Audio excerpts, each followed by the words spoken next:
What's up, everybody? Welcome back. Common Sense, the podcast from our top secret location. We won't tell you exactly where this is, but I think we're kind of digging the new spot. I don't know what you guys think. Let us know in the comments. Anyways, I want you guys to give a warm welcome to a guest I've been trying to get on for a while. We finally made it work. Everybody, please welcome Jason Colosky. What's up, brother? Hey, Garrett, thanks for having me, brother. I'm thrilled to be here. Yeah, man, I'm excited to do this one. I mean, you guys are getting like military legend, firearms CEO. We got so many lanes to go down tonight. I'm looking forward to it. Yeah, I am too.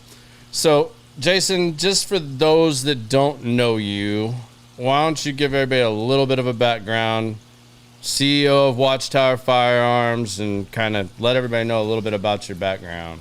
Yeah, sure. So, currently CEO of Watchtower Firearms, next great American firearms company. Our whole vision, our mission, what we're trying to do is bring back firearms that are made by Americans in America. You know, there's a lot of brands out there that they're bygone. They used to be made in America.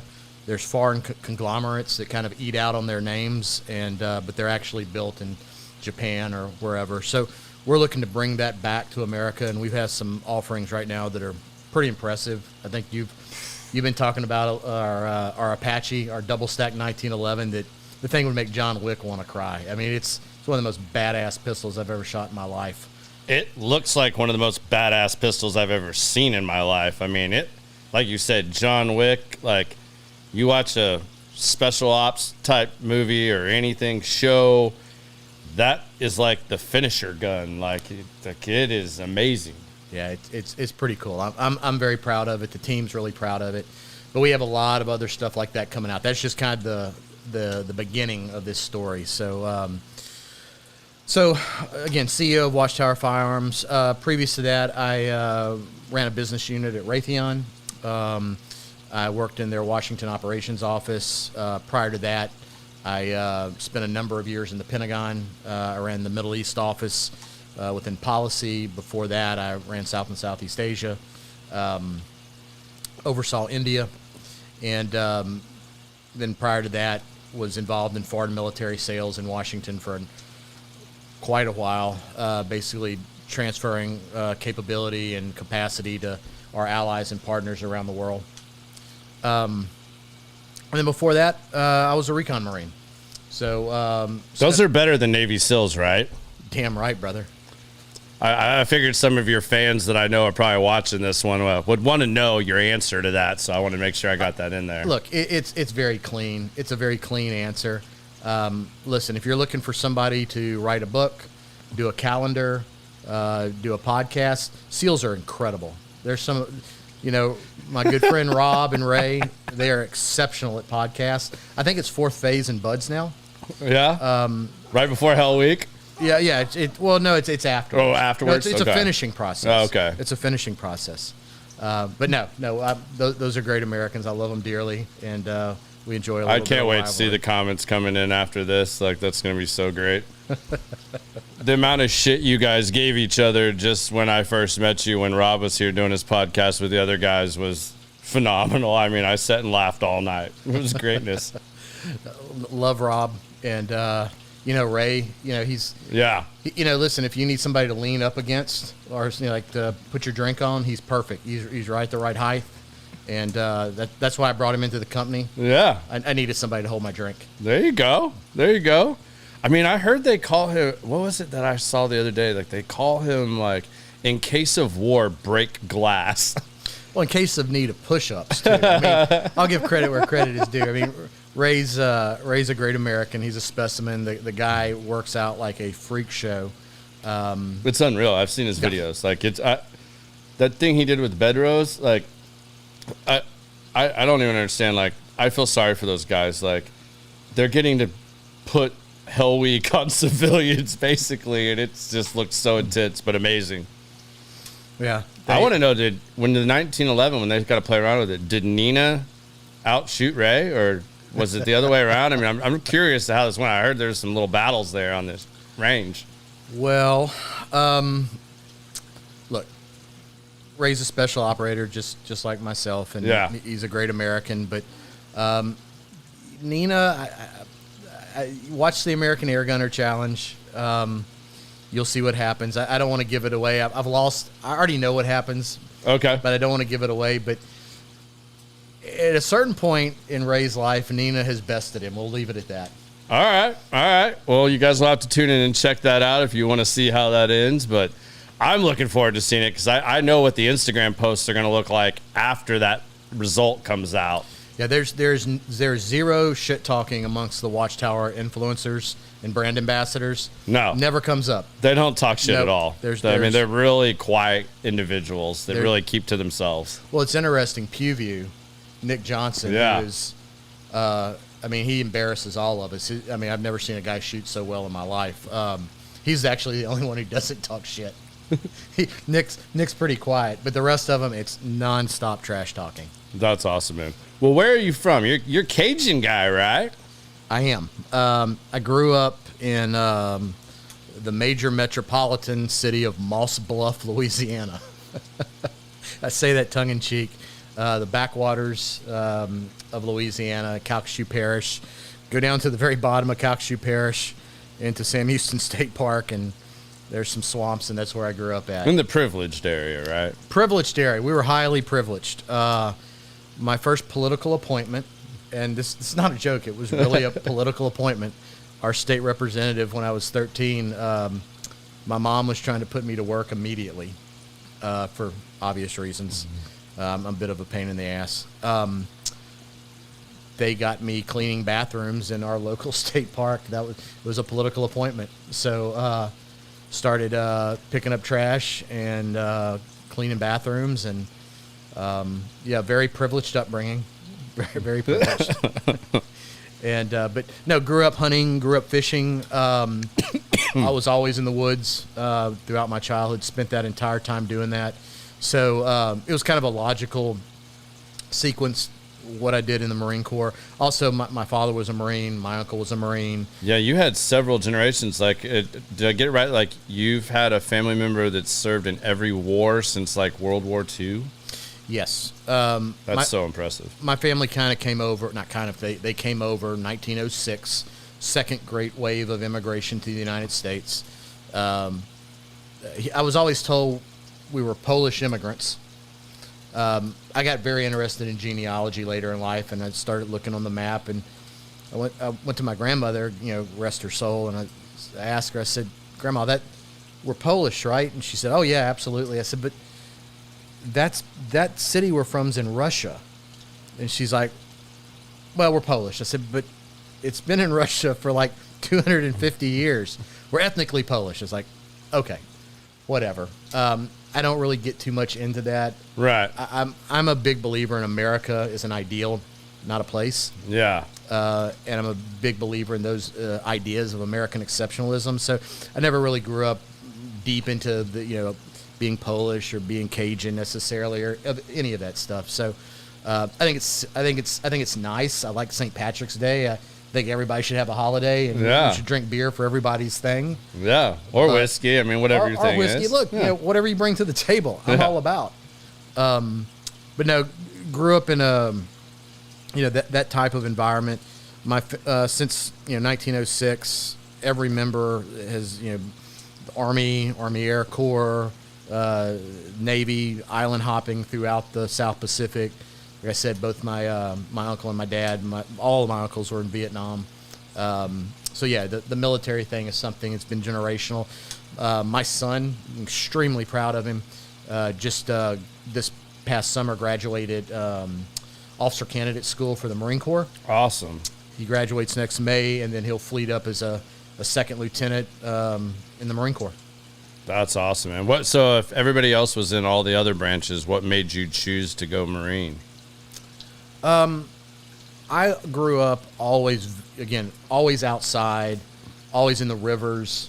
And the whole special operations thing, you got to remember, so like in the early 80s, there wasn't this omnipresent, everybody's wearing Oakleys, everybody's working out. SEALs weren't allowed to write books yet. They didn't have that fifth phase of BUDS where they got the podcast class. They didn't have that. They actually had to Yeah. suffer. So, but there's preciously little on any of it. So, when I was originally going to college and I was bartending with a guy who was a SEAL, guy by the name of Chris Taylor. And I was trying to decide what to do one way or the other. And he made a comment to me. It kind of stuck in my head. He's like, look, he goes, I'll disown you. I'll tell you anybody that ever asks me this that you're lying. He goes, but they're fundamentally the same thing. He's like, but here's the difference. If you wash out a Buds, you're going to be busting rust on a destroyer for the rest of your career. And you're going to be, every time they say sweepers, man your brooms, you're going to be that poor son of a bitch, sweeping off the flight deck. If you go through the recon selection process and it doesn't work out, you're still a Marine. And I said, okay, well, I grew up with kind of what stuck in my head also, besides just loving being outside and the hunting and just being in that environment, was I grew up around the kind of the shadow of Desert One, right? The failed Iranian hostage rescue mission, Operation Eagle Claw. And so that was another thing that kind of drove me and attracted me to that world. So I was trying to make, how do I get there the quickest, the cleanest? All these programs they have now where you can just smoothly roll into Buds. You can just smoothly roll into the Q course or go through the recon selection. That didn't exist. When I went in, it was, you're going to do your time in an infantry unit. You're going to then move. Then you'll be allowed the opportunity to try out. Right. So it was a different time, different place, different thought process. But yeah, that's kind of how it worked out. Awesome, man. So as a Marine recon, what skills do you feel like you learned in the recon units that have been most applicable to your day-to-day life and your business life that you probably think is common sense, but maybe everybody else doesn't know? Or there's a lot of things that are applicable. I guess first and foremost, and it's cliche. It's cliche, but it is omnipresent when you're in that world. It's just never quitting under any set of circumstances. And, one of the ways that's expressed, and I always joke, you heard me when I was on Rob's podcast joking about it. There's a lot of guys that you hear the tough guy stories. Yeah. That's what's omnipresent in the media and when you hear guys talking about it. But in reality, going through the different selection processes is brutal. It's miserable. And so the one thing that I was good at, I wasn't the fastest in the water. I wasn't the fastest running. I wasn't the strongest. I wasn't any of that. But I was exceptional at drowning. I was absolutely exceptional at drowning. So when you go through a lot of the drown proofing, people shallow water blackout. Your brain, you're oxygen deprived, and you kind of get the MTV vision, and then it goes out. And I got to enjoy that not once but twice. Hold the record. I don't hold the record. But at that particular time, when you went through the process, they pulled you out. Usually as soon as your body felt the oxygen, you would gas, you'd aspirate water, and they'd pull you out, and then they'd look at you, kind of slap you around a little bit. You okay? I am. Get back in. And 9 times out of 10, everyone who was the high school quarterback or the lineman or all the tough guys, that's usually about the time they exited stage left every single time. There's lots of people that say they'll never quit. The guys who are actually in the SEAL teams, that are PJs, that are recon Marines, that are in the SF, they're in the Rangers, they've been through a selection process that they know they won't quit. It's not an emotional feeling. You've actually been pushed to that point. So while it's cliche, I would say you don't quit. Your worst day at work, you continue to put one foot in front of the other day after day, no matter how bad it gets, no matter how much pressure you're under. And that has carried me a long way in a lot of different walks Well, of and life. our listeners will know this. We've talked about this on almost every podcast that somebody has a military background. And, you know, you graciously signed my military special Jack Daniels box that I share with guys that served. And the common denominator that almost everybody writes on the box or the bottle is don't quit or take the shot. And that is across multiple branches. That's not, like you said, it's not one or the other. That mentality is shared across the special forces as a family. Yeah. Like that's a very common denominator. It's inescapable, and when we say it's a little bit different again, because it's not an emotional type of throwaway. I'm mad at somebody. Oh, I never quit. I do whatever. It's like, no, you actually you've been put in the position where you've not been allowed to quit, and you know what it's like on the other side. And so you've either suffered through that and got on the other side, or you're not really part of that group of guys. Yeah. And there's nothing.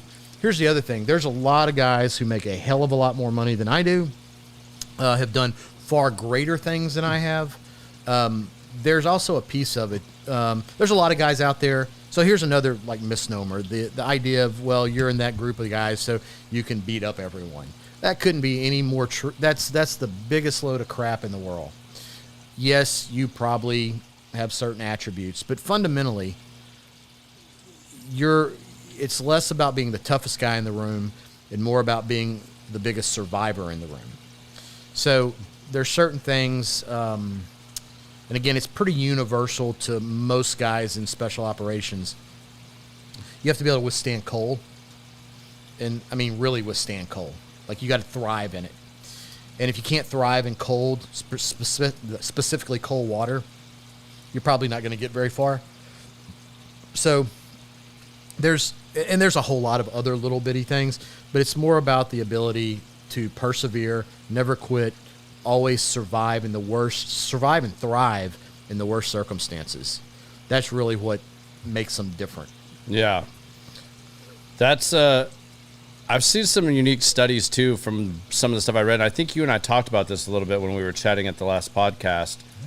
That they're finding that a lot of these guys that make it have, you know, pretty bad past, like as children and broken homes and stuff like that. It's like they've already put themselves through living through some of the worst situations, where those guys, that's innately where they get a lot of that quit, because a lot of them, they would rather die than quit. Yeah, and that's kind of the shallow water blackout piece of the story that I'd equate to. I think there's kind of two, and I've seen some studies on this. It's hard to pin it down. The services have done SOCOM has commissioned several studies on this, and there's far more sophisticated ways to say it, but there's fundamentally two groups. There is what you just talked about, the kids who probably grew up relatively roughly, maybe broken homes, maybe some, unfortunately, some minor to major abuse could be in there, but it's something that drives them. Yeah. And it's usually the skinny kid. It's not the guy you would think is that guy. Yeah. And the other is just flat out, there's kids that fall through the cracks. They should have been a NCAA, D1 athlete in some sport. Maybe they changed midstream. They missed their recruiting window. They, they didn't grow up. Like I didn't grow up around wrestling. Right. Wrestling's not a thing in Louisiana.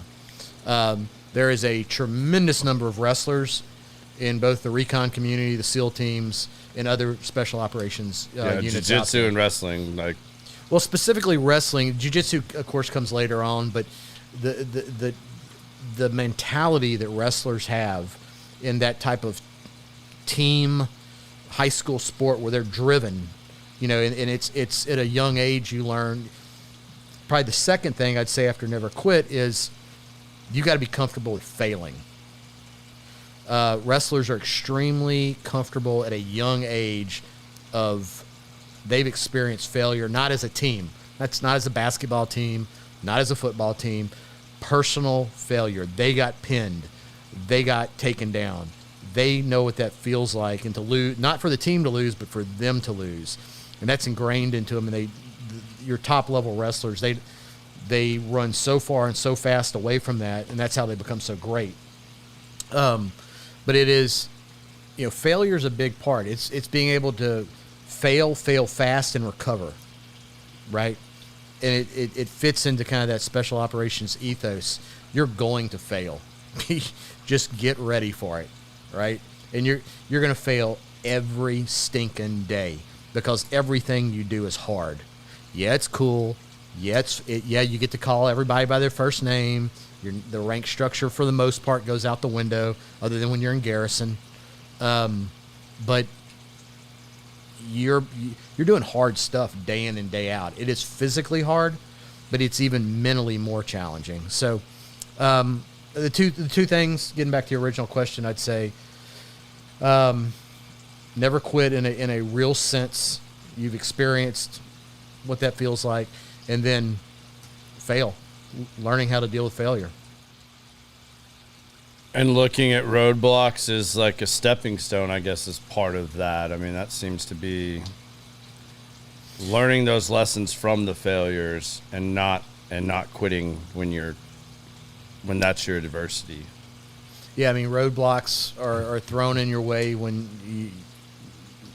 so you don't quit when those roadblocks are put there, and then you've got to accept at some point, beyond the selection process, that you have to push yourself to failure constantly. Do you have an example of, like, maybe in the real world, non-special teams or maybe business, where you saw something maybe initially as a roadblock, but then it was just an absolute learning lesson and it was a good stepping stone?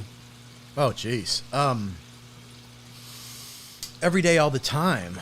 I don't think I have gone to work one single day in my life where the clouds have parted, people have walked in with all the answers, and it's just been easy. I don't know what that's like. I've never experienced it. Maybe maybe I'm the fool, but I've just never experienced a day where there hasn't been roadblocks, there hasn't been problems.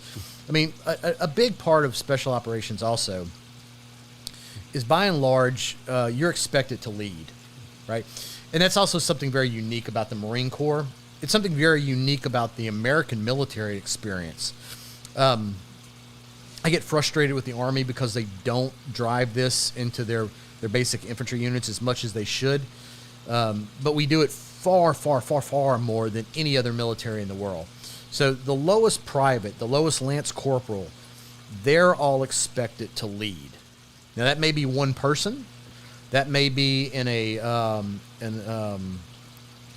kind of an ethereal sense at that lower level, but everyone is expected to lead. And at the NCO level, our military is run by NCOs.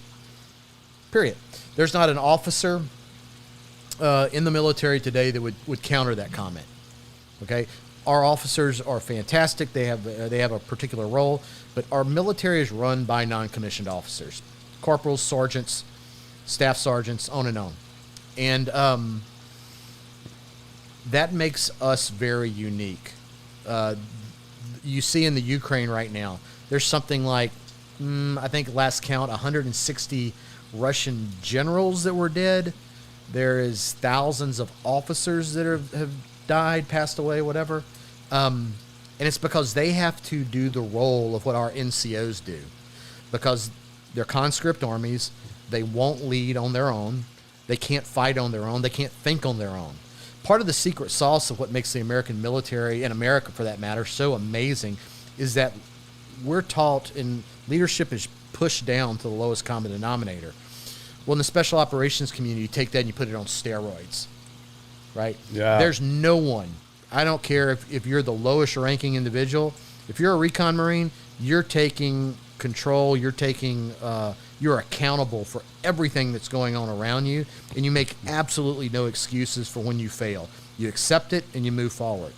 So that community in particular, that type of leadership down to the lowest common denominator it's inescapable. That's fascinating. I mean, so you touched on Ukraine. How do you look at what's going on currently in the Middle East and Ukraine, and the effect you think that's going to have back home? I look at this a little bit differently than the way the news media covers it. So, my time at the Pentagon, I ran our policy office for the Middle East. And so from a policy perspective, you don't get real caught up in, TTPs. You don't get into the tactical component of warfare. So when I look at what's going on, and I look at, what was it? Was it October 6th or 7th, whenever the attack on the Israelis took place? Around then, yeah. Yeah, I believe it was the 7th. I could be wrong. I'm sure the people in the comments will correct me immediately. Yeah, you're bound to. I mean, anything you say about any of this, you're going to get corrected or told otherwise. Well, so what I tell you, I just look at it a little bit differently. Hamas didn't wake up one morning and say, I feel like doing bad things in Israel. Like, that's not real.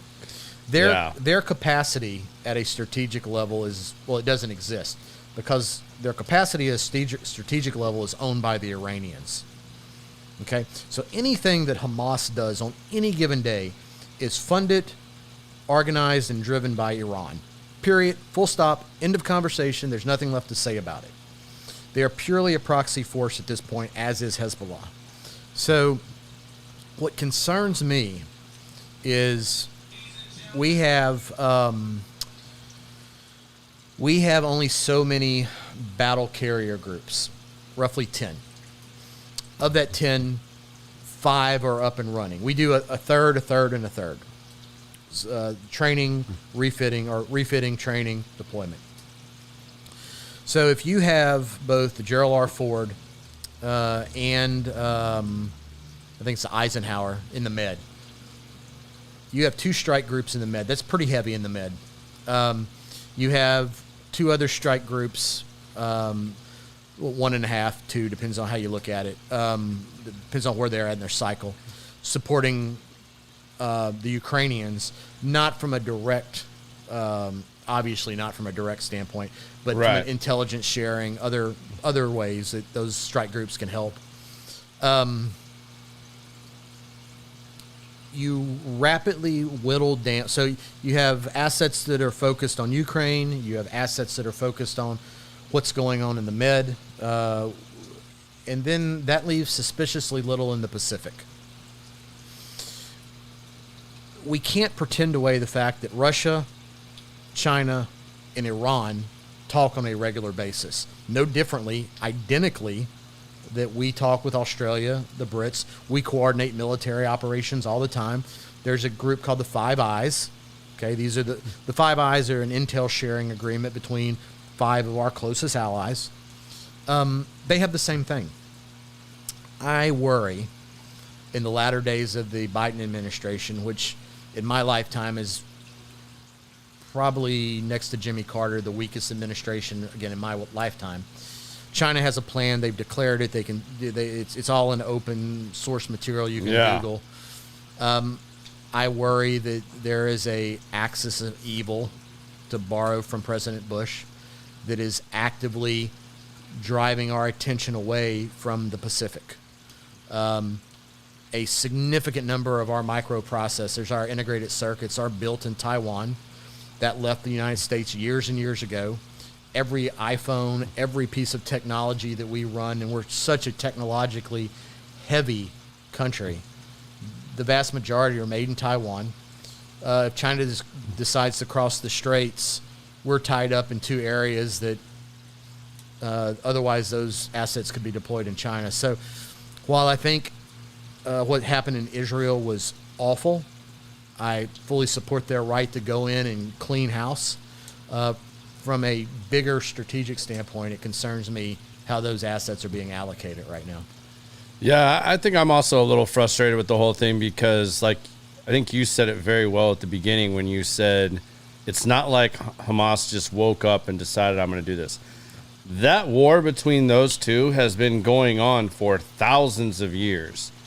And it kind of bothers me that it can't be portrayed as like both of you can be wrong and both of you can be right.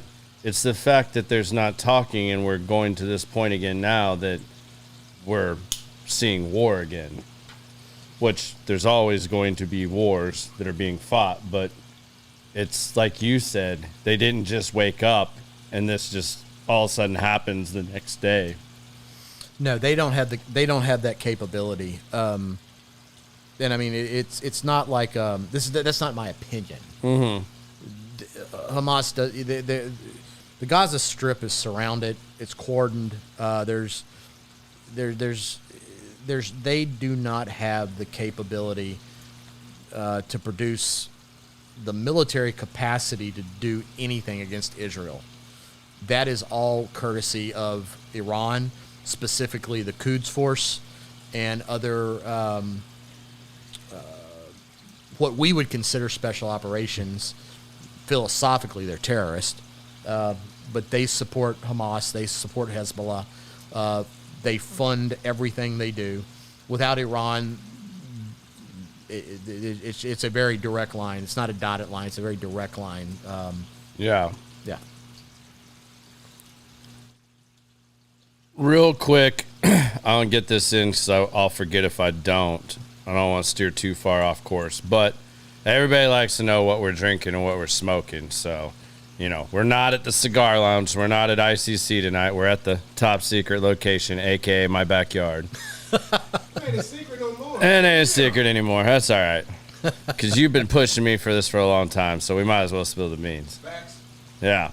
So what we're smoking, you're a big fan of the Padrones. Love 'em. So we've got here the anniversary series. We've each got a regular anniversary, and then we've got a Maduro wrapper. These are both phenomenal cigars. You can smoke them with what you're drinking, not drinking, whether it doesn't really matter the spirit. These go with about everything. So you're free game with these things, and they're excellent. These are fantastic. Yeah, and they're not super pricey. I mean, you can pick these up for around, I don't know, somewhere between $12, $15 a stick, something like that. They're not super pricey. They're excellent quality. I've never grabbed one and had a draw issue or anything like that. They're just solid, good go-tos. Then as far as what we're drinking, right now, I think we both started with the Buffalo Trace. It's a single barrel. Can't go wrong. Yeah, you can't go wrong with Buffalo Trace. Then we brought down the Balvenie because you also like Scotch, and I'm newly into Scotch. Well, let's talk about that. I'm not a super Scotch guy, although this sherry cask 18-year-old, like, this is phenomenal, and I'm really liking it. The reason, and I don't want to get into this too much because I've talked about it a lot, I had a hard time discerning what I did and didn't like about Scotch. My old man ruined that for me as a kid. But I had to learn that I didn't like peated Scotches. And when I found out there was such a thing as a non-peated Scotch, all right, game over. Well, like, I'm in on that now. Well, they all have a degree of peat to it. Right, but I think what you're hitting at, and I think you and I talked about this off camera, but what I like about Balvenie is it's just enough peat where you get that earthy flavor to it. Yeah. But it's not Talisker. it's right? not like you stuck your Talisker- head in the smoker. Yeah, Talisker's kind of like, it's a legendary Scotch. It's the Scotch of all Scotches. There's poems written about it. Yeah. But it's kind of like drinking a cigar and a leather couch at the same time. Mm-hmm. It's a little much. Yeah. And the whole thing, like, I literally, with a lot of those, I feel like I stuck my head inside the smoker, inhaled, and then drank some, like, really stale whiskey that just isn't good. So, yeah, once I found that out, I'm rolling with some of the Scotches now. And then, last but not least, I brought this down for you to try just because I know you like cigars. This is Joseph Magnus Cigar Blend. Have you ever had this? I'm going to try it tonight. All right. Try it tonight. This is one of my favorites. Like I search for these as one of the few that I still buy regularly if I see it, if I can find it. So there you guys have it. Hit Biz up in the comments. I don't have the laptop out tonight. I wasn't going to try to fit that in here. So y'all have questions about any of that, let us know. So back to the military and how that's affected your life. You've, in your journey so far, one of the key things, and it's something I know you're passionate about, and I really want to go down this road, is American made. Yeah. You talked about American made being the reason you got back into firearms and you started Watchtower, bringing back an all American made gun so that all these, you know, the Brownings and everything else that and the Colts that used to be big major American names are no longer American made. That's why those old ones go for so much money too. Like, yeah, because it was American made. And I think bringing more stuff back to American soil and being made here is crucial for us in the next decade. And I think that's something you probably really resonate with. I mean, you even mentioned it with the distraction in the Pacific of, hey, all of our computer chips are made in Taiwan pretty much, or over in Asia. So how do we get more people? Where do we find someone like yourself that is passionate about this stuff to like start getting this? I mean, like you went out. I mean, I've seen your board of directors on here. Watchtower Firearms is one of the most impressive things I've ever seen in my life. I mean, Lieutenant Colonel Allen West. I mean, good God, that's an American hero. Like, we're kind of red, white, and blue. Yeah. Yeah. So, I mean, seeing stuff like that and knowing how important that is to you. I mean, I know there's people like Jocko out there that started Origin and, you know, bringing back. I think that's super important. What are your thoughts about that? And why is that such a passion for you? And what do you think it's going to take? And how do we get more of that happening here? Yeah, so it is 100% passion for me. I grew up in that environment. And by the way, I'm not a believer in. I'm not the guy who sits around going, "Oh, this generation sucks," and you know these millennials, they're terrible. And I distinctly remember when I first got in the Marine Corps, we were the Pepsi generation. We were the, you know, these Generation X kids. They're a bunch of clowns. They have no idea what's going on in the world. And I think every generation does that. I hold out a lot of hope for the millennials. I think there was, you know, probably there was a Roman legionnaire sitting out somewhere in Galilee going, yeah, last generation, they're soft. I think that's pretty much been a normal thing. But what really drove me to this moment was I think there's something that's uniquely unfortunate that's happened in the country, and it's a lot of this diversity, inclusion, equity. It's a silly conversation, unfortunately, that this administration has really grabbed hold of and embraced. And you know, when my family came here in 1906, they were dirt poor. My great-great-grandfather worked in the coal mines of West Virginia. At that point in time, they had a company store, and people who are fans of history will understand this. You know, the company store was always overpriced to the point where the workers could never leave. They were all immigrants, and they were always indebted to the store. So they basically worked as indentured servants because that's the way it was structured to keep them there. That's part of our history. There's it's bad. There's good. There's people who came to America as slaves. Horrible piece of American history, but it is what it is. And what I would prefer to do is celebrate people coming from those rather indentured servant type of roles, slavery type of roles, to the amazing cornucopia of what makes America phenomenal. It's part of our secret sauce. We're literally like a Bud Light commercial. Well, not anymore because they took a I was going to say, you might weird. We'll go with Coors Light.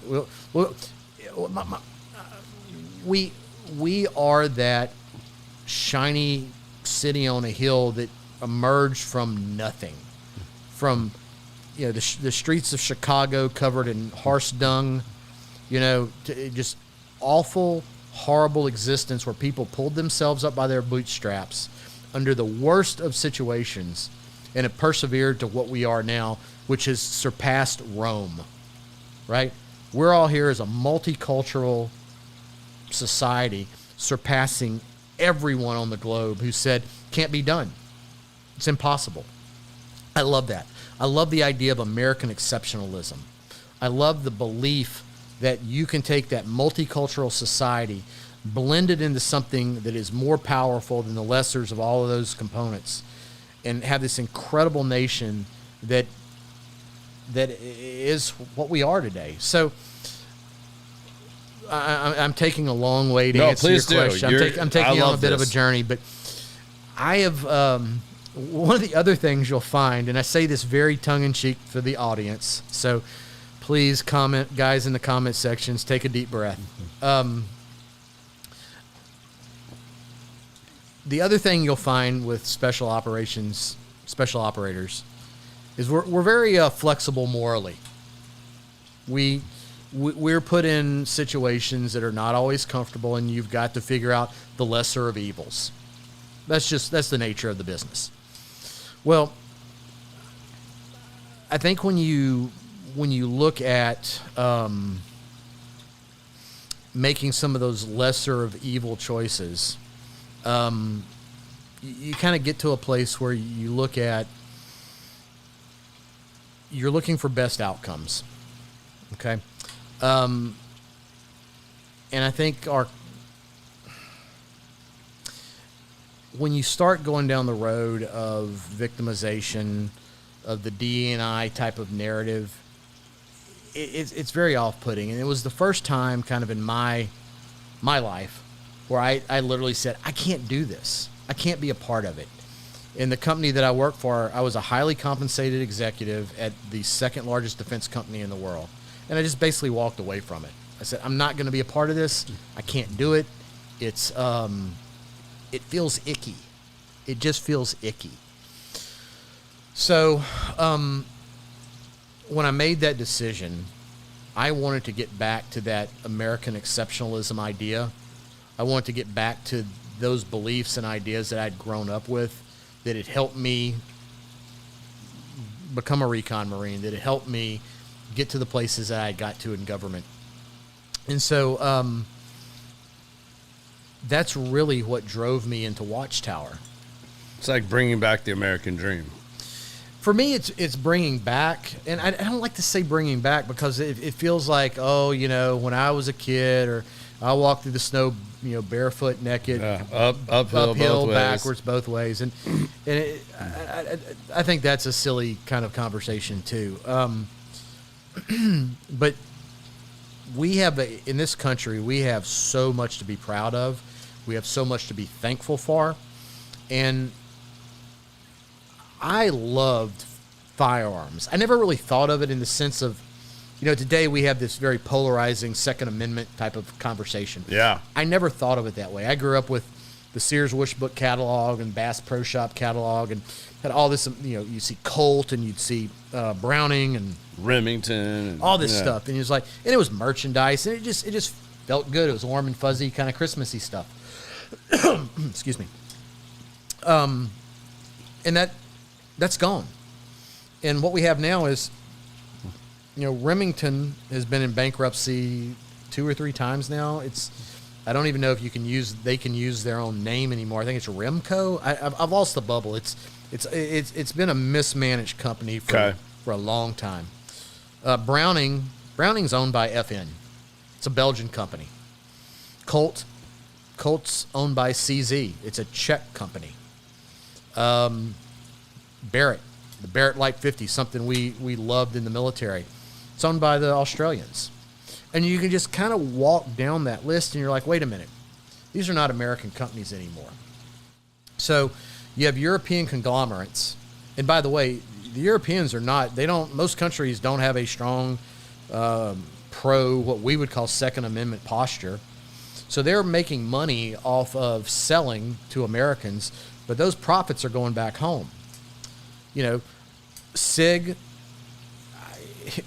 a German company. It's owned by L&O Holdings in Germany. Period. Full stop in the conversation.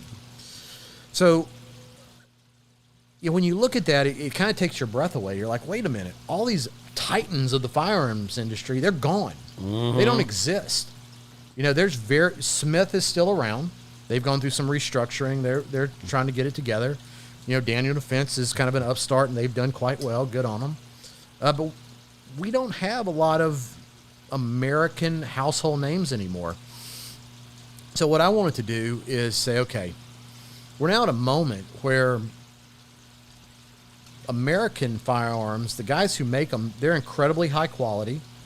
They're the bespoke firearms. They're not the assembly line firearms anymore. And so when I started Watchtower, we started with an acquisition that was of a very bespoke, high quality firearms company, which was F1. We acquired them. We rebranded them. We've retooled the factory to moving from just being an AR manufacturer to also being a very high-end double-stack 1911 manufacturer. And then we're moving into bolt action. We have a couple more acquisitions lined up. And so I want to bring that back. I want to give people who talk about pro-America, right? They have the American flag on the back of their truck, but then they have a Sig Sauer sticker, right? Yeah. Or they have a Colt sticker. Well, if you're buying Colt, you're sending your money back to the Czech Republic. I'm sorry. It breaks my heart. I hate it. Yeah. But, you know, it's reality of what today is. It's a reality. So I want those guys that have that American sticker on the back of their car, along with that Marine Corps Eagle Globe and Anchor, or that Army emblem, or whatever they have that they feel American pride. I want them to have an alternative. I want them to be able to say, not only am I buying an American product, but I'm buying the best product. We're not going to build Ferraris. This is the analogy I always use. If you want a Ferrari, you can go buy an Italian shotgun. God bless you. Those are great shotguns. Love it. I'm not building Ferraris, but I am building Dodge Demons and Hellcats and Cobra Shelbys. I'm building American muscle, and I'm building the highest quality American muscle in the firearms industry. And that's what we're setting out to do, and that's what we are doing. Absolutely. And y'all that haven't gone to his website, go check out watchtower.com. Check out what those guys are doing over there. It's impressive. I'm telling you, you see the Apache. If you're a gun guy remotely, you're going to want that gun. I'm just telling you right now. I've been wanting an AR for a while, and I was like, man, I could get like 2 ARs, or I could get the Apache. It's like, oh, so torn. Well, yeah, and let's talk about that, because there will be some of your viewers that will go on the website, and they'll take a look at it, and they're like, oh my God, it's the Apache's, it's $3,600. What you have to understand is the double stack 1911 market. There's basically two pieces to it. There is I'll just say an unnamed company that they're marketing double stack 1911s. They're not hand fitted. They're purely production. Sorry, y'all. I just looked at it. Wow. Yeah, it's not bad, huh? Get your phone. You can look at the comments. Just pick your phone up and look through there. Yeah, please keep going, because this damn thing is incredible. Sorry, y'all. Biz just did red alert. So what you have to understand, and let's do it like a kind of a double stack 1911 class. All right. So traditionally, double stack 1911s are very bespoke products. There's one or two companies out there that build them that are they're hand fitted. Ours are hand fitted. They're the highest quality you can get. They tend to command about an $8,000 price point, anywhere from $6,000 to $8,000. Okay. Going back to my analogy, we're not building Ferraris. Those companies get out a very small number a year. They're very difficult to get the companies will promise them, but they'll never show up at the dealers. It takes a long time. You just have to wait for them. On the other extreme, you have a particular company in the country that's marketing a double stack 1911, but it is so incredibly not bespoke. It comes straight off the production line. It's very cheap, and that's what you're getting. Yeah. And it kind of mirrors the rest of their products. And if you guys go in there and look at this, you're going to see a gun that looks like John Wick would get a hard on looking at this gun. I mean, like, this gun is legit. Yeah, it is. I mean, even just looking at it, it's like artwork. It's the flattest shooting pistol I've ever shot in my life. Our engineers did a phenomenal job with it. So we're true to our word, and we're not building Ferraris. We're building Hellcats. We're taking basically what should be an $8,000 gun, and we're selling it for $3,600. That's the price point. We are leaving money on the table. I'm the CEO of the company. I'm telling you, we're leaving money on the table, and I'm doing that intentionally. I want to put it in Americans' hands. I want blue-collar Americans that wish they could go buy an Atlas, that wish they could go buy a Staccato. Boys, you're getting that and then some at a lower price point. That's the reality. And this 1911, like, just looking at, like, good concealed carry. Not this one. Not this one. I couldn't tell by the pictures. Like, I was like, it looks a little big. It looks more. I mean, it looked like it's just straight up set up for competition, almost. Yeah. But God, it is a sexy gun. So, this is our first offering in the pistol space. Yeah. We make exceptional ARs. What we call Type 15s or Type 10s, which is a throwback to the type desk that used to be in the Pentagon. Everything we do is steeped in American history, including our serial number start with 1775. And I can get into all that in a second. But going back to the pistol, this is our first offering. Yep. They're coming off the line right now. They're being PVD coated. We're getting our first ones out the door as we speak.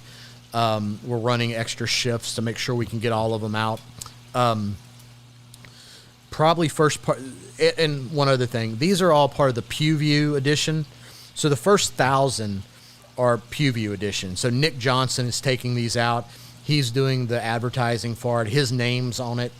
Our long-term Apache will probably be offered in both graphite and black. It'll be, the serrations will be a little bit different, but I would expect, and the guys in the factory aren't going to like this, but probably February timeframe, we're going to start moving into our concealed carry, or at least subcompact model. Yeah. And so we're going to have an everyday carry version of the Apache coming. That's in the works. We'll have a law enforcement version that'll be coming out shortly. And then we also have just a basic 1911 that I could release it right now. I want to get as much focus on the Apache right now, and then we're also gonna have a basic, just single stack 1911. Yeah. Awesome. And forgive me because I don't remember the other gentleman's name that's part of your company that you affiliate with. Like, I know you have the Robert O'Neill AR that is super badass looking, and then you have another guy. We got a couple. So that you have those on there. Maybe talk about those real quickly, and maybe what the difference is. Sure. Between the two and the setups and stuff like that. Sure. So,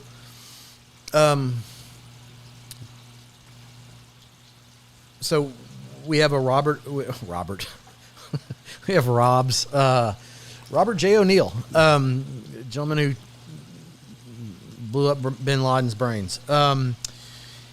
He has a very specific Type 15 that is a similar setup to, he always likes to say, it's a similar setup to what he had on the Abbottabad raid, but it is, it's also what he wished that he had on the raid. Yeah. And then he has his signature on the side of it. It's a really nice. It's black AR-15. and red. I mean, it's pretty sweet. So that's Rob's. Then Nina Outdoors. She's another one of our brand ambassadors. She's taking out 2 rifles. We have what's called an HSP, hunting special purpose, H for hogs. That will be put out. Ooh, Ray's not going to like this. It's coming out in the next week or so. So there's 2 variants of hers. It's basically a Type 10 or an AR-10 on steroids. Okay. This is a hog hunting machine. So that's coming out within the next week or 2. Ray's in a tizzy as he's watching this right now because he's got to get the marketing out for it. I hope so. Then he'll remember which podcast mine is. Yeah. I see my phone vibrating right over there. So, so he's going to be spun up. Let's see. So we got that out. Then we have Mark D'Ambrosio. Mark's a great American friend of mine. He's also a former recon Marine. Okay. He's a scout sniper. And we have a specific, this probably won't come out the first quarter of next year. It is a precision rifle that just so happens to look like one of the sexiest sniper rifles, one of the sexiest bolt actions that you can imagine. I'd love to talk about it in depth in technical terms, but I can't. And here's the reason why. No different than the Apache. We're doing some things with Mark's, what will be known as the MSR, Mountain Sniper Rifle, that there's nothing on the market like it. And we're going to market it also to a military I think customers. you've already earned our listeners enough trust and respect here that they're just excited hearing you say that it's so good you can't even talk about it yet. There's some things we're going to do with this rifle that they just haven't been done. And when people see it, they're going to be like, holy crap, why didn't I think of that? It's pretty unique. So Mark, Nina, Nick, Rob, those are our 4 brand ambassadors right now. One of our board members, Alan West, also has done a limited edition rifle with us. Awesome. You can't. Everyone loves Alan. He's impossible not to like. And everybody knows who he is. Yeah. I mean, he's for somebody that isn't like podcasted and stuff like that, like. Well, he has his own podcast. I know he does now, but I mean, for the longest time, like old generation. I mean, anybody that was around for Desert Storm or any of that type of stuff, like you remember that name. Yeah. Like you remember seeing his face on TV. My generation, you remember him from seeing him constantly on TV and stuff like that, the news, whatever. I think he's one of the most beloved Americans, and I'm just honored to have him on our board. Yeah, that's a great American honor right there. So those are our brand ambassadors. Those are the various guns they're taking out, and all of them, they've all bought into the idea of what we're trying to do. And for those who maybe don't even know, I mean, it's funny. I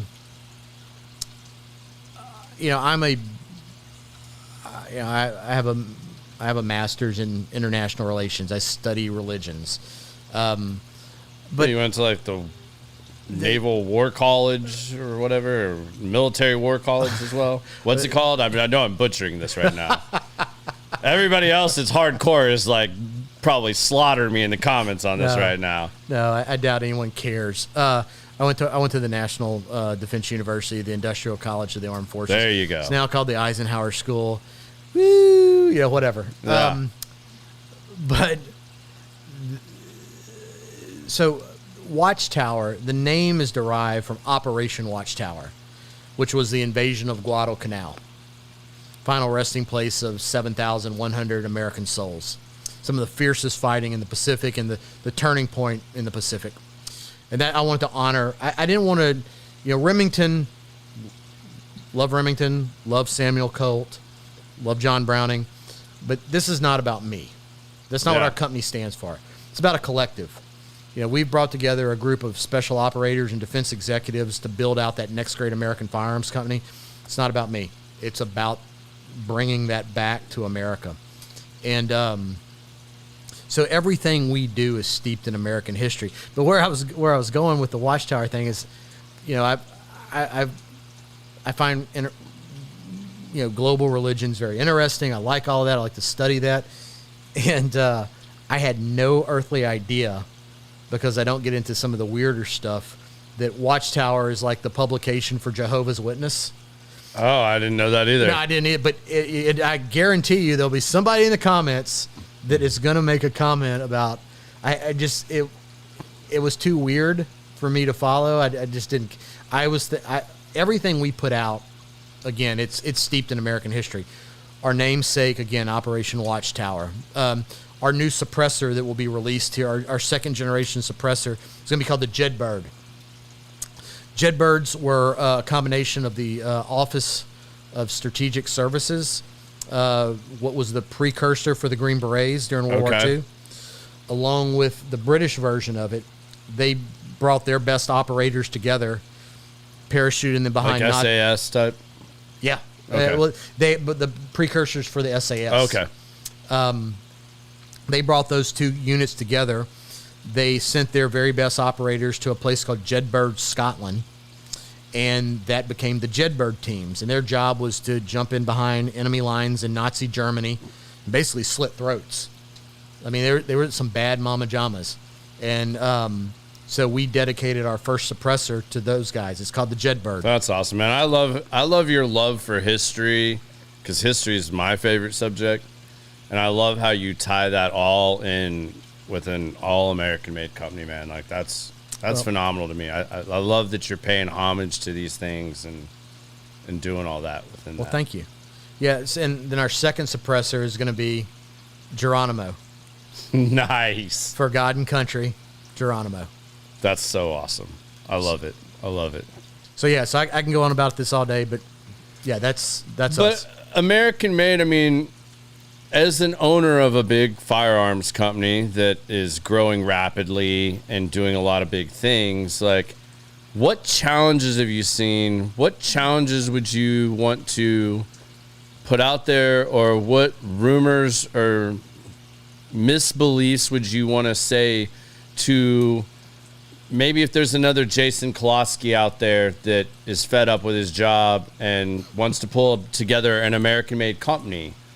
I mean, because immediately you're going to hear in the comments, I know without even looking, that things are too expensive. The work ethic here, finding good help, all these things that as a CEO are things you deal with, and you're doing it. You have an American-made company that's producing products. So how do you see that? You have a lot of hope, you said earlier, in the generation coming up. Like, where are you seeing that? What's giving you that hope? And what can you what rumors or misbeliefs can you dislodge maybe for somebody that would be considering that somebody that wants to, maybe they want to be the next chip manufacturer and bring that back to the U.S.?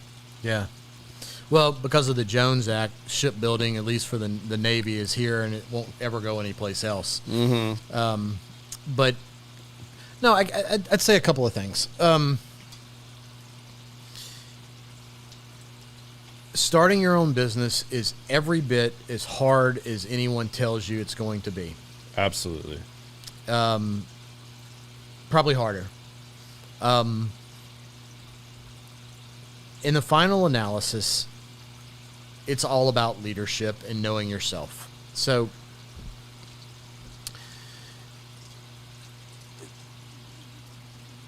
certain American leadership in this next century will be more important than ever in the history of the world. And I would challenge anyone who believes they have something to offer to this country to step up. Now, if that's an 18-year-old who wants to join the Marine Corps or the Army or the Navy or the Air Force, or I guess the Space Force now, go do that.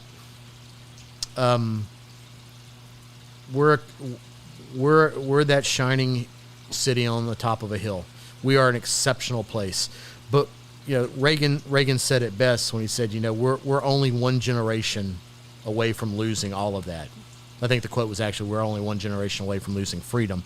But it applies in a business context. It applies in a military context. It applies in any context. So if you sit back and just go, oh, you know, people are hard to deal with. You know, this generation sucks. It's hard. Well, then leadership's probably not your thing. And you're probably not cut out to lead in whatever area of the world or whatever walk of life you're interested in. But for those people who do believe in American exceptionalism, that do believe in what this experiment is, pick up that mantle that your fathers, your mothers, your grandparents laid out for you, and it's going to be hard. You're going to shallow water blackout. You're going to fail. You're going to fail. And get the fuck over it. You're going to fail. But as did your fathers and mothers, as did your grandparents, as did your great-grandparents. We didn't magically show up here. We're not like Hamas. Nobody's funding us. We're doing this in real time. So if, the millennials are no worse or no better than anything else or anyone else. Take the time to understand how to lead men and women, understand how to lead, understand how to manage, understand that sometimes it's ugly, sometimes it's awkward, sometimes the people that you count on the most will fail you, and lace up your shoes and put one foot in front of the other and go back and do the things that are hard. If you don't do things that are hard, then you may as well be Hamas. You may as well sit there and feel sorry for yourself and teach D&I classes. Like, that's easy.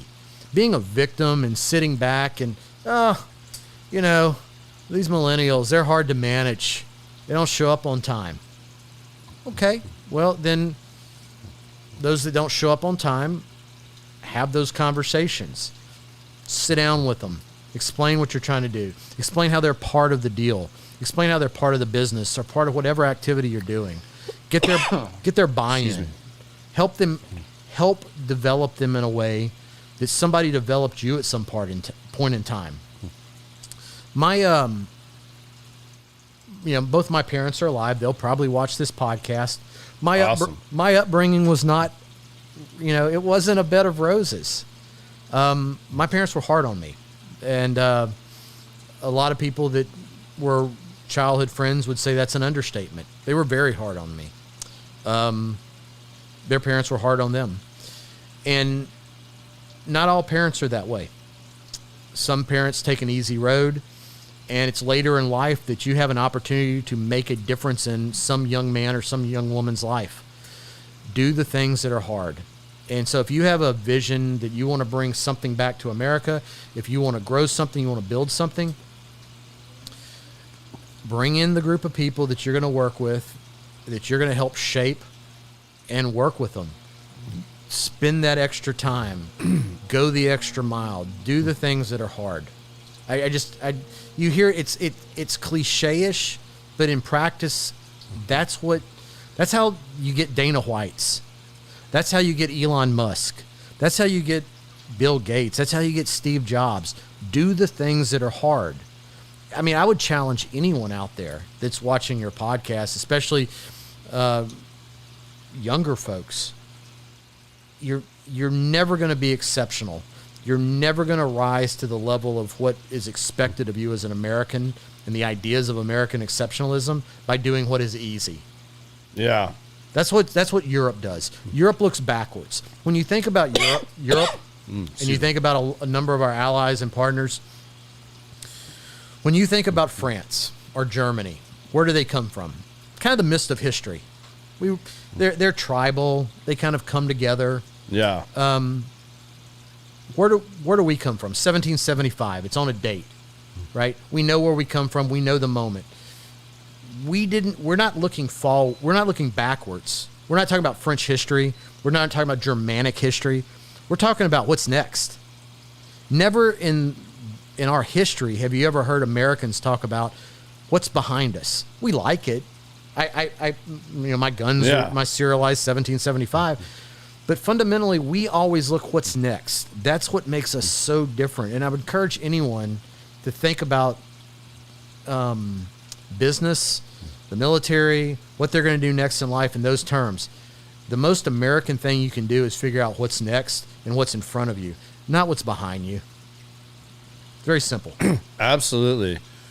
Maybe expand on this a little bit for us, because you've kind of hinted at and you've talked about it too with your company of surrounding yourself with the people that you need to get the job done. And you've surrounded yourself with great people. Oh, yeah. And you've brought in I'm the weakest link in my company. Let me be very clear. CEO Everyone right there telling you that. Everyone around me is stronger than I am. There's not an exception to that statement. And I don't feel like, I mean, I could be wrong on some of these. I mean, obviously you've met some of these people throughout your various jobs and your career, but you've obviously led by example. You've been a great leader at the things you've taken on here, there, but you've still always put that team around you. How instrumental has that been, and what advice would you give to people about putting those type of people around you and surrounding yourself with those type of individuals? And how influential has that been on your life? Oh, extremely. So I always use this analogy. It's simple. I think the more simple you can make things, the easier it is for people to understand you. So anyone who's interested in, it doesn't have to be firearms. It could be anything. You want to be an entrepreneur. I haven't, and this is, again, Ray will be in the comments when I make this comment. I haven't been to the gym in a while. But when I went to the gym on a regular basis, I never lifted with anybody weaker than me. I only lifted with people stronger than me. Why? Because I want to be stronger. And so surround yourself with people that are stronger than you. In the special operations community, we don't have a lot of people. As a recon Marine, you deploy with it. A direct action mission is a little bit different, but on a regular green side of the house, you're working with 5 or 6 people. And I would rather have been with those 5 or 6 people than a battalion or a regiment of other Marines, to be perfectly honest. Yeah. Because those 5 or 6 guys around me were so much stronger than anyone else in the military at that point in time. So it's an analogy, but I'd say it carries in the business world. Kind of goes to those failures you're talking about. You guys had failed together, so you knew what their failure level was and where they were at. You never had to worry about that. And those strengths overlapped and complemented to make you such an incredibly tight and strong operating unit. The same is true in business. There's very, very little different, at least from a kind of an ethereal standpoint. You've got to surround yourself with people who are better than you are. My CFO, the guy is, if you're going to go to war in the financial world, he's the guy you want right next to you. My chief growth officer, he would throw himself on a hand grenade as opposed to fail. Doesn't mean my CFO doesn't have hard times. Doesn't mean my chief growth officer doesn't deal with adversity, especially in this economy. We've had a major downturn in the firearms industry post the high levels of sales during COVID and during the election. But yeah, my chief growth officer would throw himself on a grenade before he'd quit. Same with my chief marketing officer, who we've talked plenty about. Ray Cash Care would rather die than fail when it comes to making sure that we get our message out, and that's what I love about him. Same is true of my chief operations officer. Everyone I surround myself with is so much better at their particular job than I could ever hope to be. What I have is the audacity and the balls to sack up and say, we're going to go do this, and sell people on the vision, raise the money, and then execute. And that's it. It's not any more complicated than that. That's fascinating too, because I mean, you've brought guys that's a hard thing to live up to a certain degree. a leader of those types of men too, because I mean, you're surrounding yourself and expected to lead guys that have been led by some of the greatest men that have walked this earth at one point or another. So, I mean, how do you, has that ever crossed your mind, or how have you looked at that of leading, even though it's a different venture, you take special ops out of it as much as we can, but for purpose of conversation, I mean, you got guys you work with from recon to, I mean, and you've done this throughout your career, whether it's been Raytheon, the Pentagon, the White House, whatever, wherever you've worked, you've had to do that with those different people. Oh, hold on. We're going to make you try this switch one gears? first. We're going to let you try this one first. Okay. I don't... Joseph Magnus? Yep, Joseph Magnus. Okay, I want to get it in for the audience, make sure they know what we're doing. Cigar blend. Okay. Bourbon? Yep. Okay. I don't know which batch that is off the top of my head, but it's a good one. Given what you have upstairs, it must be one of the best batches ever. We already disclosed the secret location. Shit, sorry, my bad. Okay. But you've had the leaders, you've had to lead, I mean, exceptional men that have been led by great people and great other great leaders. So has that crossed your mind? Do you ever think about that, or does that not cross your mind because you're giving leadership, or how have you looked at leadership, I guess is what I'm trying to ask, when you're leading such great men, because all you do is surround yourself with greater men? Yeah. I look at it a little bit from when I was younger and I was managing departments and everybody was 10 to 15 years older than me. And I mean, I got asked that in questions when I was being interviewed of how are you going to get them to respect you when, they've been doing this since you were in diapers, or, whatever the case may be. Well, so I think everybody's journey is different.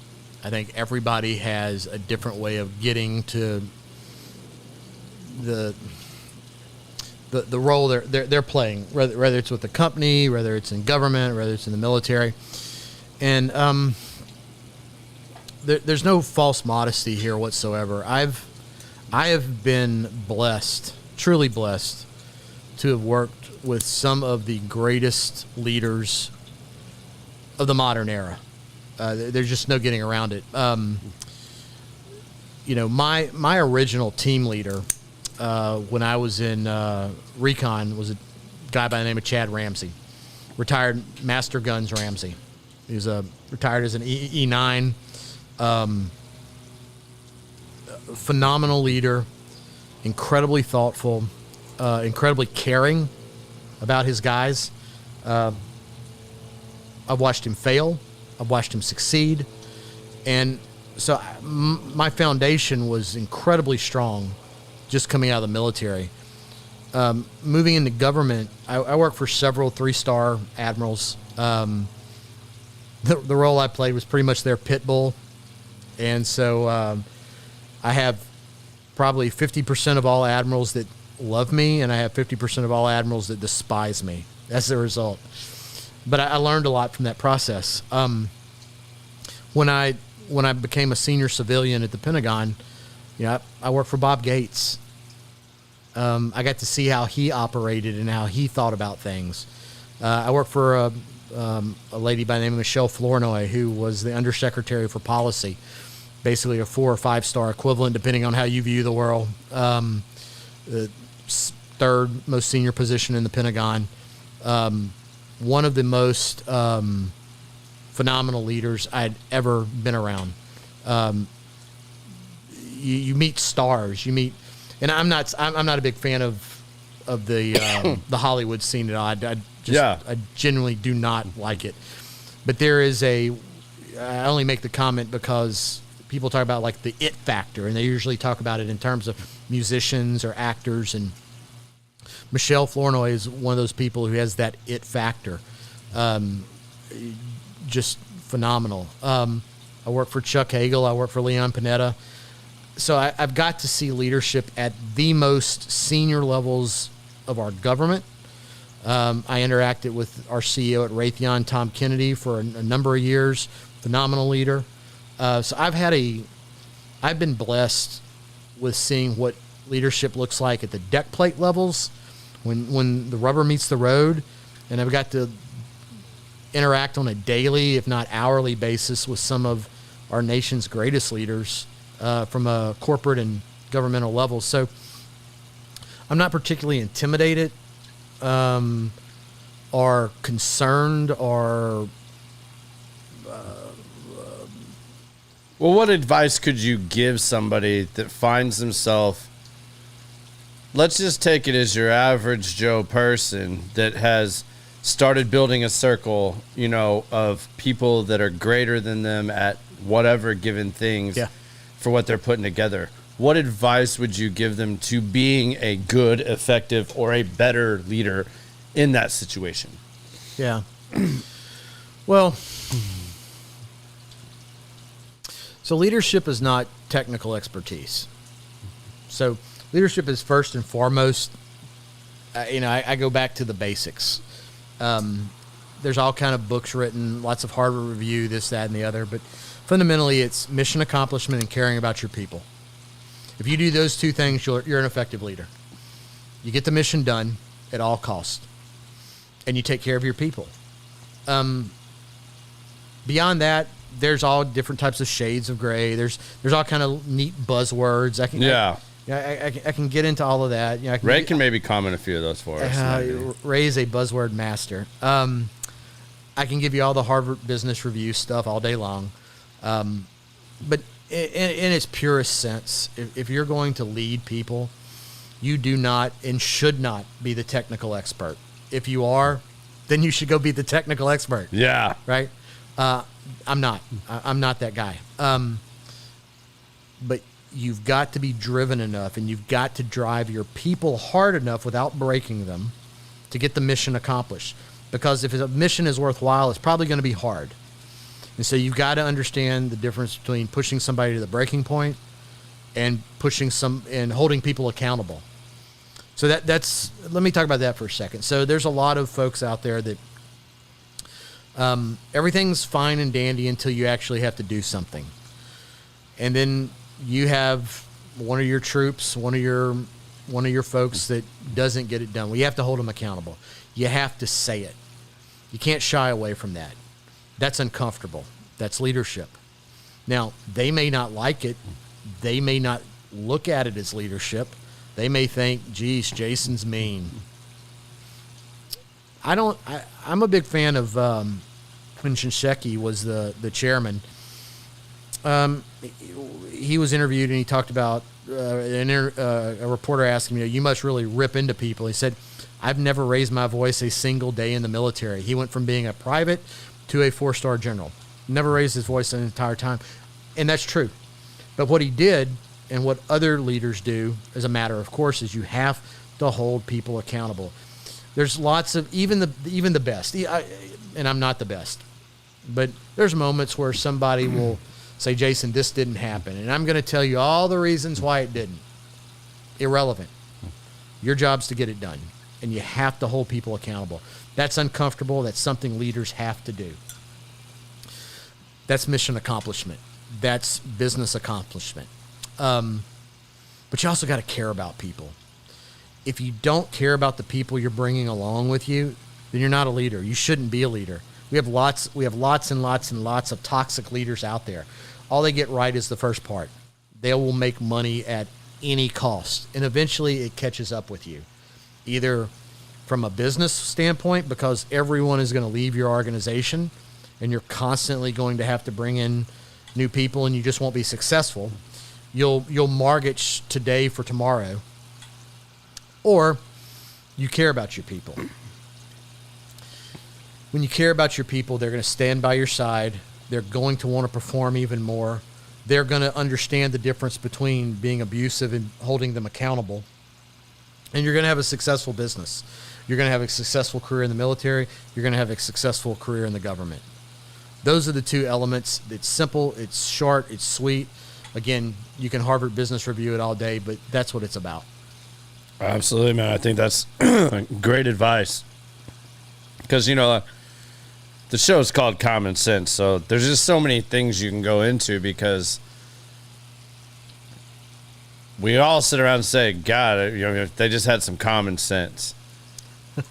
I mean, like, and that can apply to anything. And, my whole goal with this show was to get individuals like yourself and just have these conversations that you and I have, smoking a cigar in the lounge, and we're talking about these things because we're obviously not sitting down like this and talking about it this in depth on multiple subjects, but we'll sit down and maybe you had something that was really hammering on you that day, and we just start talking about it, and it's just like clearing the air, having somebody else to listen to it, run an idea by somebody, and maybe they have some advice that's like doesn't seem real practical for that situation, but it's advice or a lesson learned from another endeavor or failure that then turns into an aha moment where you're like, oh man, if I'd only looked at it that way. So I appreciate you sharing all that. And I love the name and I love the concept, right? Yeah, thanks, man. So it is common sense. And it's a throwaway term to a lot of people. If they just would have used common sense. Sometimes when people say that, it's an excuse. Yeah. Which it's code for if you just would have looked at it my way. That's not common sense. Mm. Common sense to me is keeping things simple, because usually, all things being equal, the most common sense answer, the simplest answer, is the truth. It's the reality that we operate in. When you start moving into areas and you start making it hard and you start, my 25 rules for success, that's utter bullshit, right? There's no 25 rules for success. There's hard work. There's surrounding yourself with people that are smarter than you. And there's hard work. It's hard. We have a saying, and I've been using it a lot at Watchtower. If this was easy, everybody'd be in recon. I can only imagine the comments that come flying back with that one. Well, it only comes from one person, but that's okay. Yeah. One, maybe two. It translates the same way. And if it was easy, everybody would be in the SEAL teams. If it was easy, everybody would be in recon. But you know what? I can tell you there's a lot of SEALs and recon Marines that cannot run a business to save their lives. They shouldn't do it. They shouldn't attempt it. They are badasses. They can drown and freeze better than anyone else. And if you need them in a room to take out bad people, they're your guys. But they probably shouldn't be running a business. If it was easy, everyone would run a business, right? Yeah. And so that's a different group of people with a different skill set. And there's nothing. I have not encountered it, but I've never found anything worthwhile doing that's easy. I just haven't. And that goes for marriage. That goes for anything. Yeah. I mean, so many of these things. That's why I love sitting down with anybody that has a military background, just because so many of these things that people struggle with are so ingrained with them. And the different stories just let you see it a little bit differently each time with a different light on it. Because I think common sense, we all had a whole lot of it when we were little because we were carefree. Most of us had, you look at it, you want to be fit. Like, well, when did we stop just doing simple things like push-ups and jumping jacks and sit-ups? Like, you used to have to do that for PE every day. But then you saw the kid that, really loved doing that or, stayed with that or was super involved in multiple sports where they kept doing that. A Herschel Walker that, didn't really lift weights but did thousands of push-ups and sit-ups and stuff like that didn't take a lot, but doing the hard work sucks. It's not fun getting up every morning and making yourself do X amount of push-ups, even if you're not going to the gym. There's mornings you don't feel like doing it. But the more disciplined you can be where you set that goal of what you want to accomplish, you figure out the things that it's going to take to accomplish it, then you got to have the discipline to do it. Whether it's great, it sucks, or not. And then the last part is just not quitting on that. Right. Not quitting, through any of that. Yeah. eventually, it might not happen on your timeline, but sooner or later, you're going to start getting there. You're going to keep inching your way there, no matter what that is, whether that's losing weight, starting a business, getting your health in check, making your bed, whatever. The more you can do those 4 things consistently, the more of an expert you're going to become on that and exceed or accomplish your goals. Couldn't agree more. And I think we get lost in that a lot of times. Like it can be so simple, but we come up with all these reasons not to, or why it's too hard or not attainable. We put so many roadblocks in front of ourselves. Absolutely. And sometimes you're your worst enemy, right? So to your point, you create roadblocks. I grew up in Moss Bluff, Louisiana, in a swamp. Like, what do I really have? I clean toilets. I mean, how could I ever, run the Middle East at the Pentagon? Or how could I ever run a $2.7 billion business unit at a major defense company? How could I ever, it's very self-defeating. And that's going back to the un-American ideals that are being proffered right now when you talk about this diversity, inclusion, exception, whatever it stands for. When you start walking down that victimization path, it's very reinforcing. I like the idea of it. And again, I can hold 2 ideas. I can try and understand. I can listen to understand. I understand the idea of there are people that are disadvantaged and we want them to do better. Fuck yeah, we do. I want everyone to do better. I want everyone in this country to live the American dream. I want that with every fiber of my being. However, there is a narrative, there is a philosophy that if you buy into the need for other people to help you out, when you're getting ready to shallow water blackout, if you buy into that and you don't go through with the hard times, if you don't go through with pulling yourself up from the muck, then how are you going to lead people in the future? How are you going to hold other people accountable when you couldn't hold yourself accountable? Yeah. Right? So, yeah, I look, this is the greatest country. This is the greatest people. Skin color, religion, whatever, that's useless and old thinking. This is the greatest country and people that has ever existed in the history of our world. And to give in to these this woke ideology, like, I don't want to be a part of it. I want to be the polar opposite of it. I want to be the anecdote to it. And that's what we're doing. That's my little piece of that is Watchtower Firearms. It's bringing that pride, that prestige, that American exceptionalism back to our country in one small industry.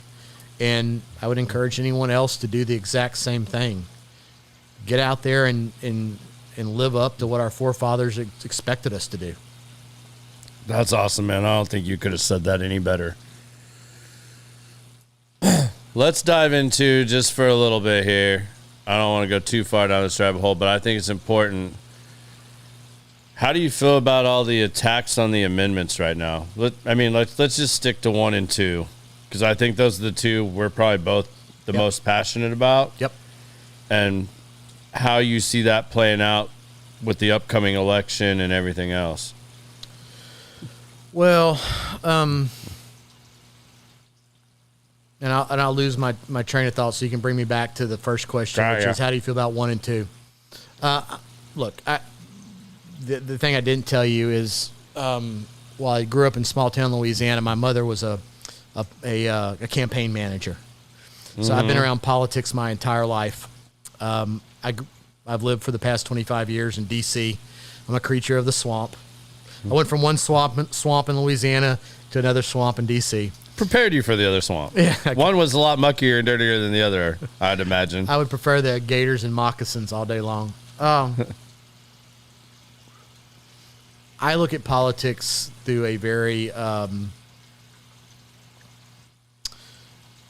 pessimistic is not the right word, but a very calculated lens.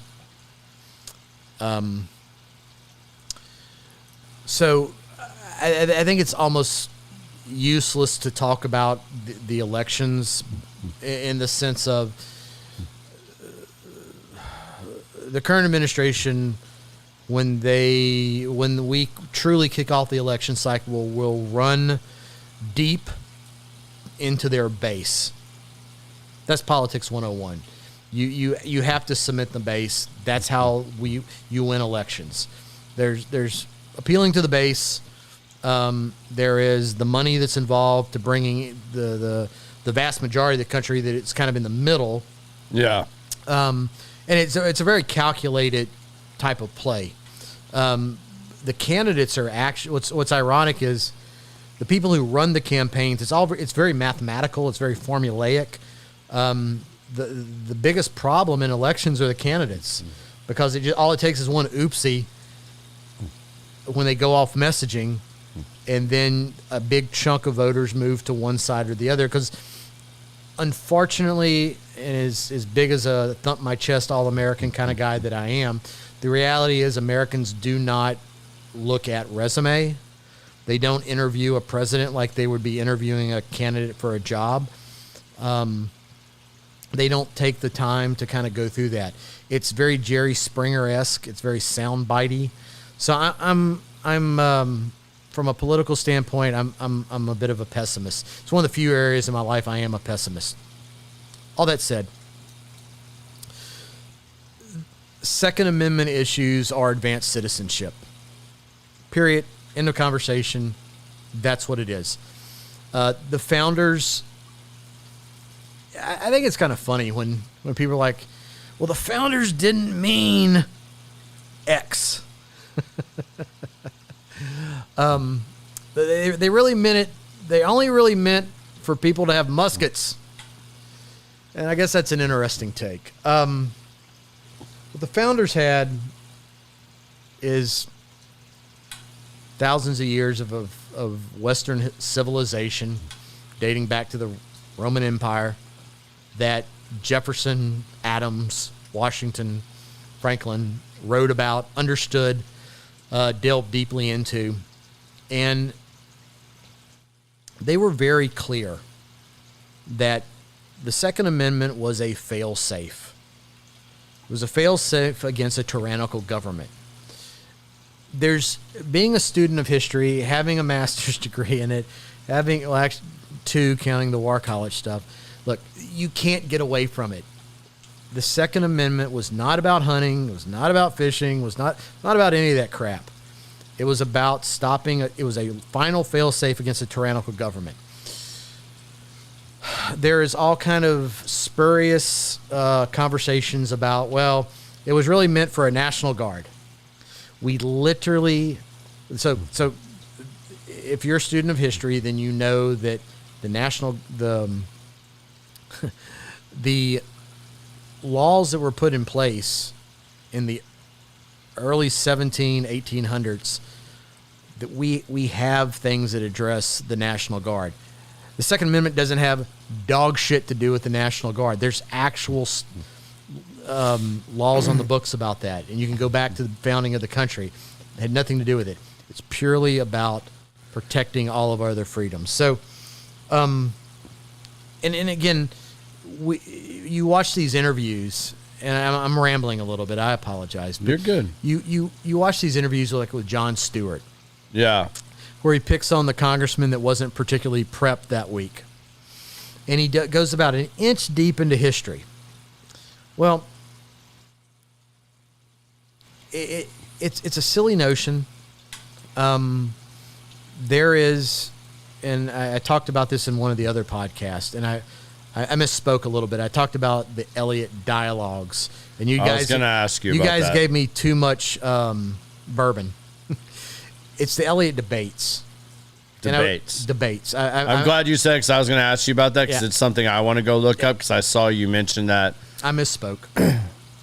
It's the Elliott debates, and I'm glad I get a chance because I think some of your listeners are some of the same. We'll have a little crossover there. Yeah, we'll have a little crossover. But Google Elliott debates, and what you're going to find is a culmination, a group of after the Constitution and the Bill of Rights was set in place. They had to go to each of the states and they had debated in their House of Representatives. In particular, one of them was in the House of Burgesses in the Virginia State House, where Madison and George Mason went back and forth and back and forth, and they used the words "the people" and "the militia," and I've lost track. It was 60, 70 times interchangeably. They were using the words interchangeably. You can see it yourself. You don't have to rely on some far right or far left interpretation. It's right there for you to read. So the word militia, the word people are interchangeable. It has nothing to do with the National Guard whatsoever. So I'd encourage Google Elliott debates, go back and look, and you can see the actual text of Madison and Jefferson. One was much more about the Federalist position, which was a strong Constitution. Everything we need is in the Constitution. That was Madison. Ironically, he's the one who entered the Bill of Rights into legislation, but that's neither here nor there. Mason was much more of on the anti-federalist side of the fence, which was the Constitution gives far too much power to the government, so we have to have the Bill of Rights. So they would debate it back and forth. Ultimately, what happened was Madison became the gentleman who brought forth the Bill of Rights because it was getting so much pushback in all these different House of Representatives across the 13 colonies. Yeah. And it went through various edits. When the Second Amendment went through these edits, the number one reason that it doesn't read the people have the right to bear arms, period, full stop, end of conversation, was an issue we no longer have. At that particular point in time, there was a very heavy Quaker, Puritan slant in the country that did two things. One, it said, well, if you're religious, you should be exempt from any type of military service or exempt in any sense of having to fight for the country, and that you could proffer up an indentured servant, a slave, somebody who owed you gambling money, pick a reason, doesn't matter. The rich folk could basically say, I got this poor person who will stand in for me. So they were trying to get rid of that narrative. They were trying to cut that out. That's why you have a prefatory clause and an operative clause. Again, you don't need to take my word. This is all Googleable. This is all in books. It's all there. It just takes you more than a Jon Stewart microcosm of history because you beat up on a congressman that knows less than you. So, yeah, I'm a big, strong supporter of the Second Amendment. It's a fail-safe. Whatever our police forces should have, whatever our military should have, is what the people should have. Period. That's what the founders meant. That's why it's there. There's no exceptions. You can try and conflate school shootings and all kind of other nonsense all day long. Those are different issues. Those are mental health issues. Those are mental health issues that we should address. But the second is there for a reason. And I caught you mid-iPhone. Sorry. That's all right. I was just trying to kill the extra noise in the background since it kicked on, so I didn't want it to take away from what you were saying and anybody missed that. And the First Amendment, I mean, yeah, it's weird, right? So the First Amendment's under attacks in ways that we haven't seen in at least my lifetime. And I always, growing up, and I'm also I also find myself very right of center, but not extreme right. Now, everybody just heard me talk about the Second Amendment. I'm automatically MAGA, whatever. And if that's how you want to characterize it, I really don't care. but I'm a student of history, and the first has always been very much a left of center issue. So we're in some strange territory now, right? So you have people on the right defending the first, and we found ourselves at this place where big tech, much like big pharma, wants to control the public square of ideas, and it's a little off-putting. It's a little It's a little concerning.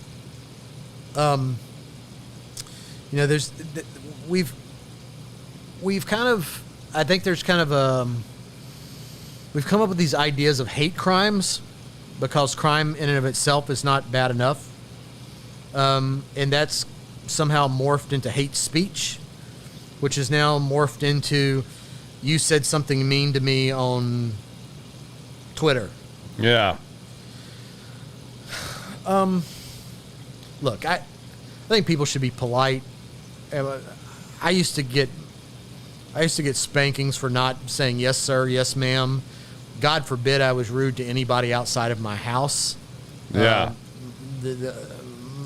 I would get the crap beat out of me for, not being polite and being well mannered. So I understand you shouldn't be mean to people, but as an adult, I'm also not so sure that it's a good thing to stop free speech and the idea of different people's opinions. Again, that's what makes us unique. That's what makes us great. America's a melting pot. Those ideas are not pleasant all the time. Those different thought processes. Look, African Americans brought blues to this country. Now, lots of people want to argue, Elvis or Chuck Berry. I'm on the Chuck Berry side of the fence. There's so much that's been brought. The Irish brought certain things. The Slavs brought certain things. It's a melting pot. It's a melting pot, guys. And along with those different cultures come different ideas and different opinions, and they should all be heard. Now, no one should be threatened. No one should be put in legal in extremis.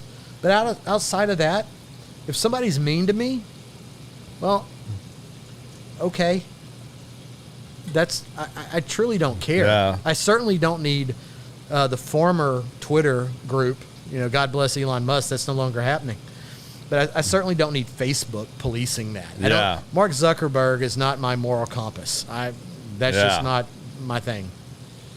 How do you feel about border control and the immigration stuff? I mean, as a family that came over as an immigrant, I personally just think it should be really easy to secure our borders and at the same time make it easier for people that want to immigrate the right way to do so, and it not take 4, 6, 7 years, as long as you're willing to, pay your taxes, pass a background check, provide certain information. Then why does this take us an arm and a leg to ever get done? That's my personal opinion, but I'd be interested to see what your current thoughts on all that are.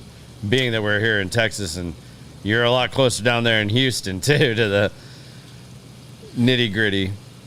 Well, practically, it's probably practically it is a real serious issue. This administration has tried to pretend it away. It is a very, very real issue. And it affects all of us. The big city mayors are now coming to grips with it, courtesy of our governor. And before they were, bring as many illegal aliens as possible, sanctuary cities, and now you see, the mayor of New York, mayor of Chicago, all crying uncle. We've done our part. So I think it's hard to debate any longer that it's a real issue. Philosophically, it is potentially or possibly the stupidest fucking issue in government. At various administrations, we've had 3 to 4 consecutive administrations that have taken the opposing and opposite position. They've literally taken polar opposite positions at different points in times over the last 3 to 4 administrations. Listen, we need to secure our borders for a whole range of issues that have nothing to do with bring me your tired, your huddled masses. If you want to come to America and you want to pay your taxes and you want to excel and you want to live the American dream, whether that is you do it the moment you show up, Akeem Olajuwon, or pick the Hispanic immigrant that's come across the border 2 or 3 generations ago and now is a Fortune 500 CEO, because their family has worked hard and they've moved through the process. Man, I'm so on board with that. I want those people. There's so many people that don't want to be here, and they can hit the road. I love our immigrants. What I don't like from a national security standpoint is we don't know what's coming across the border. Yeah. That bothers me. I don't like paying wages and those wages leaving the country and going someplace else. If this is where I elevate both my belief and myself as an American and not as a Republican or Democrat. This is an easily solved problem. It just requires people to actually put up the border wall.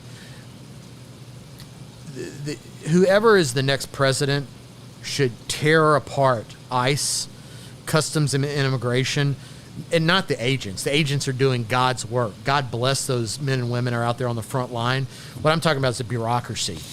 Yeah. Make it where those people who want to come to America have a path to citizenship. That's easy. Yeah. If you have something to offer to us, whether that's the sweat on your brow and the hard work of your sore back, or whether that's the intellect of your double PhD or double E coming here and making us better, and you want to be part of this dream, this idea, I want those people here, and I want them here now. Yeah, absolutely. It's very simple. I couldn't agree more. I mean, so many valid points. Like, we could literally do this all night. Like, I love sitting down. Night. Yeah, I know. I'm getting hungry though, and I promised you guys steaks, so I got to go man the grill here soon. Well, Jason, first and foremost, man, like, I love having you in my circle, and I want to thank you so much for coming out and doing the show, man. I hope all of you that have watched this, even if you're not a gun person, go check it out. It might be a poster type picture that intrigues you on his website. I'm just saying, like, the dude has some of the most prestige, quality made, crafted guns made in America that you can purchase, and don't just think that this is some, like, hey, just because it's made in America, it's going to be 10 times what I can afford or anything like that. No, I mean, obviously, we joked earlier about the Apache and, what a phenomenal piece of weaponry that is. And yes, it's expensive, but this isn't meant to be your everyday carry. This isn't meant to be, like something like that. It's meant to be something that is a ultimate weapon, ultimate self-defense. I mean, you have something like that to go fall back on. But there are plenty of guns coming on there that are just, if you want to support America and buy American made, I couldn't recommend a better company. Like, go check it out yourself. Look it up. It's phenomenal stuff. And he's got all the support to show you that. And just check it out for yourself. I don't need to boast it anymore. But we end every show with a couple of things. And I think it's time we go down that road. Okay. So, first and foremost, the number one question we ask is, if you could leave your children or child, I know you said you have a son, I don't know if you have more than, you got 2 kids. If you could leave your children with one piece of advice, one that's the last thing you get to give them is advice-wise, what would that piece of advice be? I give my kids a lot of advice. Take the shot. Go for it. Whatever you want to do in life, you get one turn at this. Go out there. It's going to be, whatever your dreams are, they're going to be hard. Otherwise, they wouldn't be your dreams. and go do it. If you fail, dust yourself off, redefine your dream, come at it from a different angle, but go out there and take the shot. So you heard it. Common denominator again. Common sense. That's the podcast. Common sense. We've talked about a lot. We've covered a lot of various subjects, topics. If there's something I haven't asked you, something that you've been thinking about that you haven't got a chance to talk about, it's your chance to give us your 2 cents. And that could be about whatever, man. It could be your 2 cents of advice. It could be your 2 cents of, hey, just something I want to share on common sense. I don't know if there's anything I'd like to share. I mean, listen, I love the relationship with you, Garrett. Thank you for having me on. Absolutely, man. Anytime. You're welcome back anytime. I've really enjoyed this. It gets me away from kind of the day in and day out number crunching of the business. Yeah. And we get to talk about some things that we both believe in deeply. No, but I guess what I would just leave with is, again, don't ever quit. Always take the shot. Be prepared to fail. And, this is an amazing, amazing country the world has never seen. Spend more days figuring out what is right with the country and how you can relate with your neighbor, even if you don't agree with them. Figure out the things that bring us together, not pull us apart, because our history is only started. It hasn't been written. This is a footnote. Our past 250 some odd years are a footnote. People need to kind of sack up, pull themselves up by their bootstraps, and define what the next century of American exceptionalism is going to be. And that's your listeners. That's people out there in the country, and I'm looking forward to seeing what it's going to be. I'm optimistic. Absolutely, man. I couldn't say it better. And I don't have anything else to say after that. I mean, I think he just wrapped the last 2 hours up perfectly. So I want to thank all of y'all for joining us and enjoying another episode, hopefully, of Common Sense Podcast. Y'all leave us some comments, other people y'all want to see on here, things you want to talk about. Leave them in the comments. Give us a rating, give us a like, give us a share if you think somebody else would enjoy this podcast. And we're going to see you again next week, only it's going to be on a really different time because Biz and I both have some things next week that we've got to move the show around. But not sure where we're going to shoot the show yet. We'll see what the weather's like. Maybe it'll be from another top secret location. I don't know. But next week, we're going to be recording on Saturday. So you guys will be off on the weekend. Hopefully you'll have time to tune in. We're shooting for somewhere around 1 p.m., somewhere around there. So hopefully you guys can join us again. But until next time, y'all be safe out there.